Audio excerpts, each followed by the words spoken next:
আমি ইনশাআল্লাহ 4:20-এর মধ্যে ছেড়ে দিব, ওযু করতে হবে এই জন্য। ঠিক আছে ইনশাআল্লাহ। প্রিয় ভাইরা আমার, হযরত জুলাইবীবের ঘটনা বলতেছিলাম। আল্লাহর নবীর প্রিয় সাহাবী হযরত জুলাইবীব রাদিয়াল্লাহু আনহু আল্লাহ রাসূল সাল্লাল্লাহু আলাইহি ওয়াসাল্লামের চিরকুট নিয়ে ওই বাড়িতে গেলেন। মেয়ের বাবা মা এভাবে তাকায় রইলেন, মানে একেবারে পুরো শরীর দেখতেছেন। এই মুহূর্তে ঘর থেকে আওয়াজ আসলো, মা, যদি আমার রসুল আমার বিয়ের প্রস্তাব দিয়ে পাঠায় থাকে তাহলে আপনি তাকে জানায় দেন যে আমি এই বিয়েতে রাজি। সুবহানাল্লাহ। কেমন লোক, চেহারাটা কালো, গায়ের জামা কাপড় ধুলাবালু, একেবারে মসজিদ নববীর সামনে ধুলাবালিতে পড়ে থাকতেন, এমন একটা মানুষ।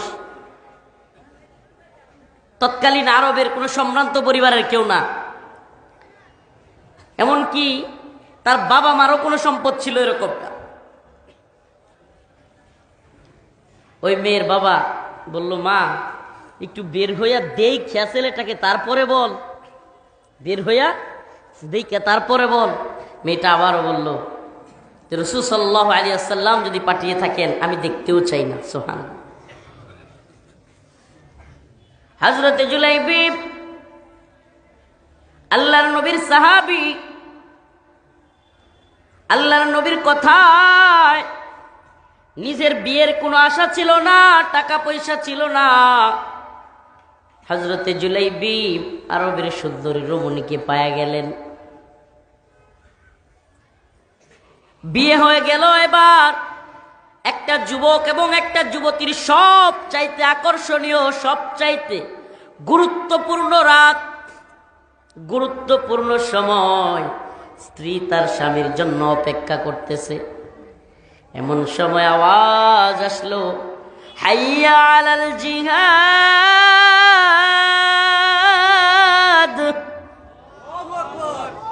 এমন সময় আওয়াজ আসলো, হে মুজাহিদরা, হে সাহাবায়ে কেরাম, জিহাদের দিকে আসো। এখন তো হাইয়া আলাস সালাহ বলি, সাহাবায়ে কেরাম হাইয়া আলাল জিহাদ বলে ডাক দিতেন, জিহাদের দিকে। আল্লাহর নবীর সাহাবী হযরত জুলাইবীব রাসূলুল্লাহ সাল্লাল্লাহু আলাইহি ওয়াসাল্লামের ভালোবাসায়, দ্বীনের জন্য, ঈমানের জন্য, ঈমানের ডাকে, যেই ব্যক্তি বিয়ে করার সামর্থ্য ছিল না, যেই ব্যক্তি বিয়ে করতে পারবে এটা নিজে কল্পনাও করে নাই, এমন একজন মানুষ শুধু বিয়েই করতে পারে নাই, আরবের সম্ভ্রান্ত পরিবারের সুন্দরী রমণীকে পেয়েও জিহাদের ডাক আসার সাথে সাথে তরবারিটা নিয়ে জিহাদের ময়দানে চলে গেলেন। ঘরে সুন্দরী বউ অপেক্ষায়, ওদিকে আল্লাহ এবং তার রাসূলের ডাকে তিনি সাড়া দিয়ে তরবারি নিয়ে ময়দানে চলে গেলেন। শুধু চলেই যান নাই, ময়দানে কাফেরদের সাথে যুদ্ধ করতে করতে হযরতে জুলাইবীব শহীদ হয়ে গেলেন। এবার প্রিয় হাবিব মুহাম্মদ আরবি সাল্লাল্লাহু আলাইহি ওয়াসাল্লাম ময়দানের মধ্যে গিয়ে এইভাবে ঘুরতেছেন, খুঁজতেছেন, কি জানি খুঁজতেছেন। সাহাবায়ে কেরাম বলেন, ইয়া রাসূলুল্লাহ, কি খুঁজেন? আল্লাহর নবী চোখের পানি ছেড়ে দিয়া বলে, আমার ভাই কোথায়, আমার ভাই কোথায়? সাহাবায়ে কেরাম বলে, ইয়া রাসূলুল্লাহ, আমরা তো এখানে। বলে, আমার ভাই জুলাইবীব কোথায়? সুবহানাল্লাহ। আমার ভাই জুলাইবীব কোথায়? কি ভালোবাসা রাসূলের জন্য ছিল। সুবহানাল্লাহ। সুন্দরী বউকে রেখে মুহাম্মদ বিন মাসলামা, আল্লাহর নবীর এক সাহাবী মুহাম্মদ বিন মাসলামা রাদিয়াল্লাহু আনহু। अरे रसूल क्यों ही भालोबासबे ना रसूल के। सुभान अल्लाह। मैदान महशर में नबी ने फरमाया, जब जहन्नम आएगी और एक चीख मारेगी। হাদিসের মধ্যে আসছে রাসূলুল্লাহ সাল্লাল্লাহু আলাইহি ওয়াসাল্লাম বলেন যে হাসরের ময়দানে যখন জাহান্নামকে হাজির করা হবে, এমন জোরে এক বিকট আওয়াজ জাহান্নাম দিবে, যে চিৎকারে, ওই আওয়াজে মানুষ দাঁড়ানো থেকে হুট করে বসে যাবে। ভয়ঙ্কর আওয়াজ, আওয়াজের সাথে সাথে হাঁটু গেড়ে দিয়ে, একবার আমি যদি দাঁড়ায় দেখাইতে পারতাম, হাঁটু গেড়ে দিয়ে বসে যাবে মানুষ, হাঁটু গেড়ে দিয়ে বসে যাবে। উপরের দিকে তাকায় বলতে থাকবে, ইয়া রব নফসি নফসি, ইয়া আল্লাহ মেরি জান, মেরি জান, আল্লাহ আমারে বাঁচান, আমারে বাঁচান। বাবা দরকার নাই, ভাইয়ের দরকার নাই, মা বলবে সন্তানের দরকার নাই। এটা সাধারণ মানুষ না রে ভাই। হাদিসের মধ্যে আসছে সাহাবাই কেরাম, ওলি আউলিয়া, গাউস কুতুব সবাই বলতে থাকবে ইয়া রব, জাহান্নামের চিৎকারের ভয়, নফসি নফসি, আল্লাহ মেরি জান, আল্লাহ আমারে বাঁচা।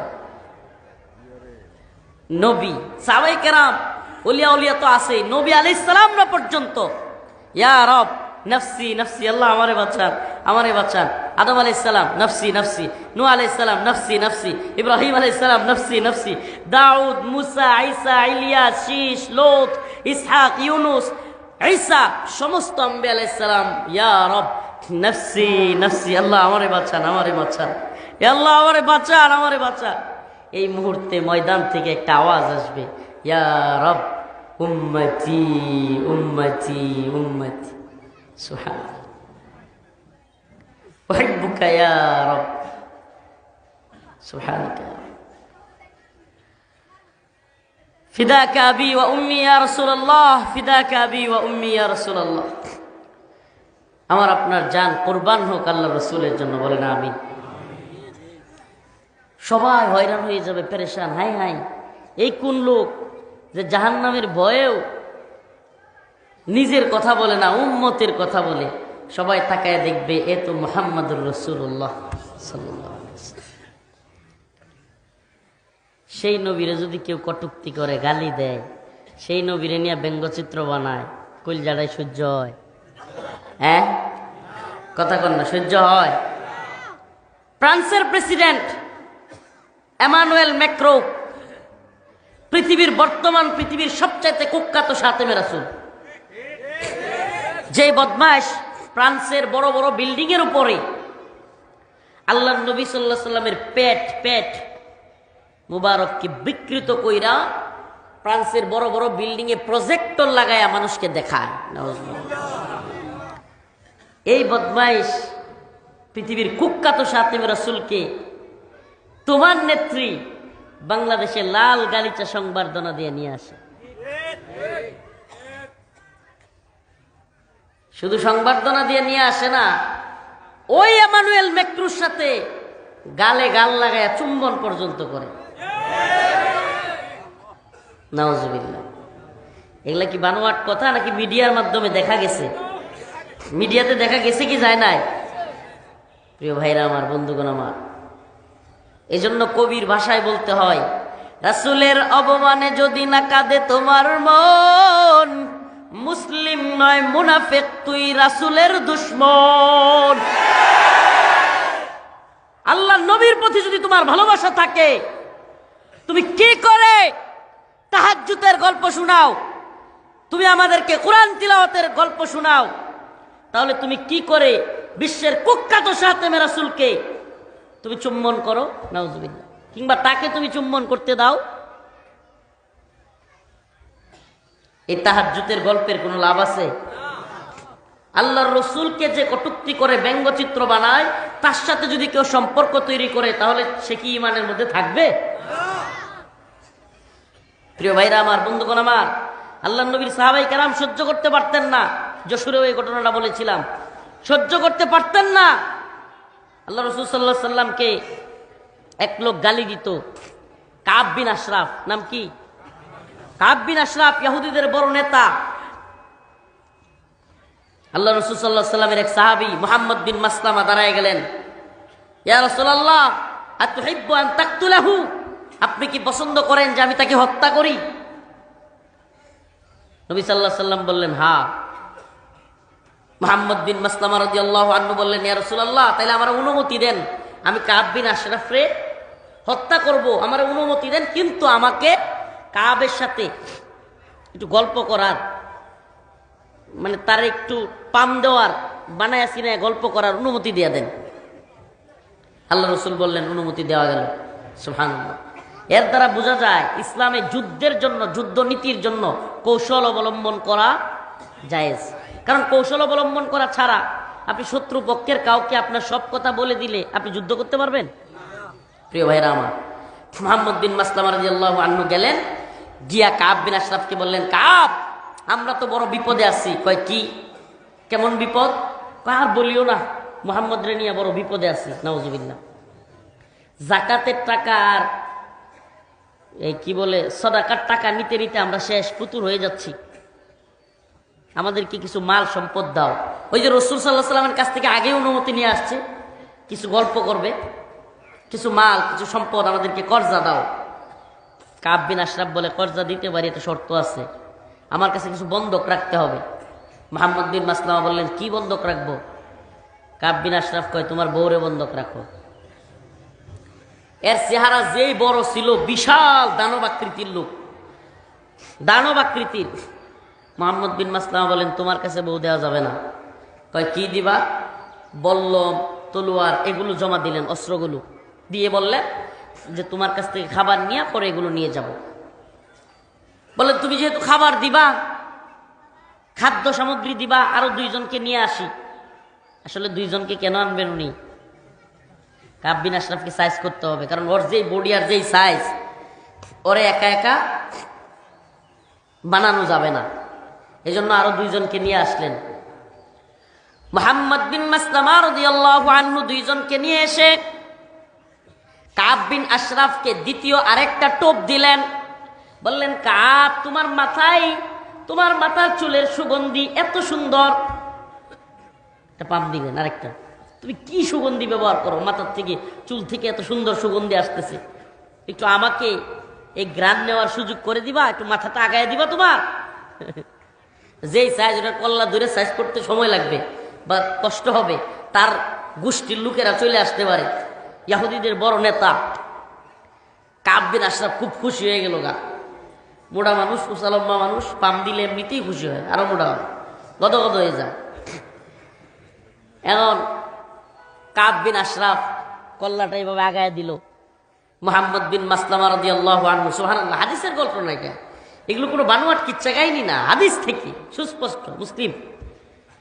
আল্লাহ রাসূল সাল্লাল্লাহু আলাইহি ওয়াসাল্লামের সাহাবী মুহাম্মদ বিন মাসলামা কল্লাটা আগায় দেওয়ার সাথে সাথে এইভাবে পেঁচ দিয়ে ধরলেন। দইরা ওই দুইজনরে বললেন, আল্লাহু আকবার, দাও এক কূপ। সুবহানাল্লাহ। কাব বিন আশরাফকে এক কূপ দিয়া সেখানে কল্লা আলাদা করে সবাই ছুট দিলেন, নাই হাওয়া, কারণ তার গোষ্ঠীর লোকেরা চলে আসতে পারে। কাব বিন আশরাফ সাইজ হয়ে গেছে। সুবহানাল্লাহ। আল্লাহ নবীর কাছে গেলেন, রাসূলুল্লাহ সাল্লাল্লাহু আলাইহি সাল্লাম এই কৌশলের গল্প শুই না, এই ঘটনা সম্পূর্ণ শুই না, হাইসা দিলেন। সুবহানাল্লাহ। আল্লাহ নবী সাল্লাল্লাহু আলাইহি সাল্লাম যে কয়বার হাসছেন, ওনার দাঁত দেখা গেছে, এর মধ্যে এটা অন্যতম। যে কাব বিন আশরাফকে হত্যার পরে এই ঘটনা যখন রাসূল সাল্লাল্লাহু আলাইহি সাল্লামকে বলা হয়েছে, রাসূলের সাইটের দাঁতগুলো দেখা গেছে। সুবহানাল্লাহ। এত খুশি হয়েছে। তার মানে কি?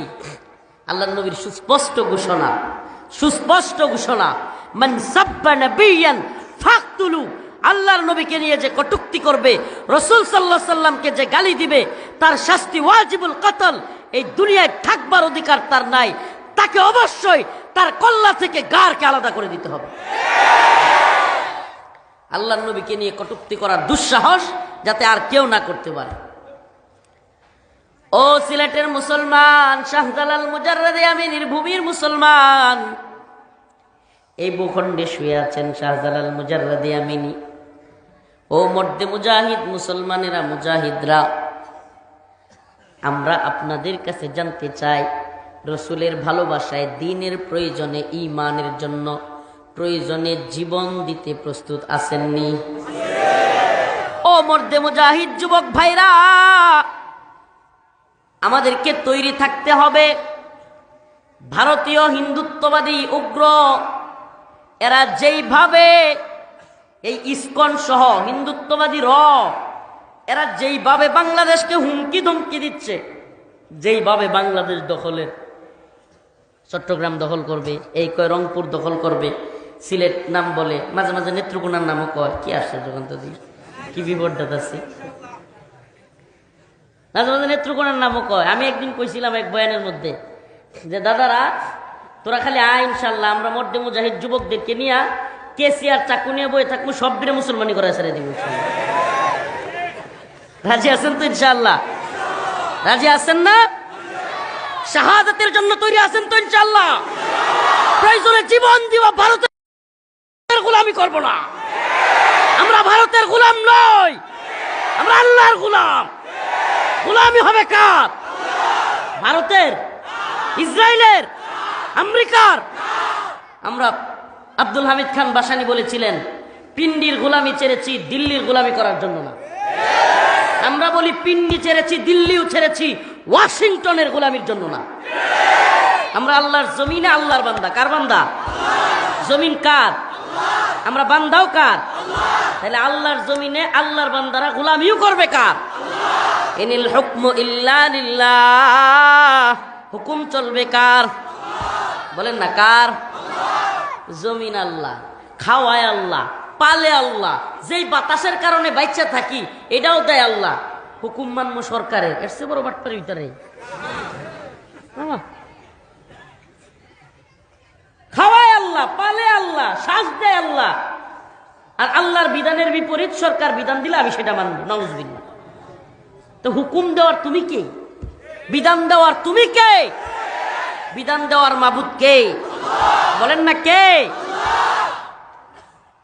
আজগবি কারবার, সুন্নতের খবর নাই, কোনো কিছু নাই, না বুঝাই 5 বছরের লেগে ইসলাম কায়েম করে। ইসলামের মেয়াদ কয় বছর?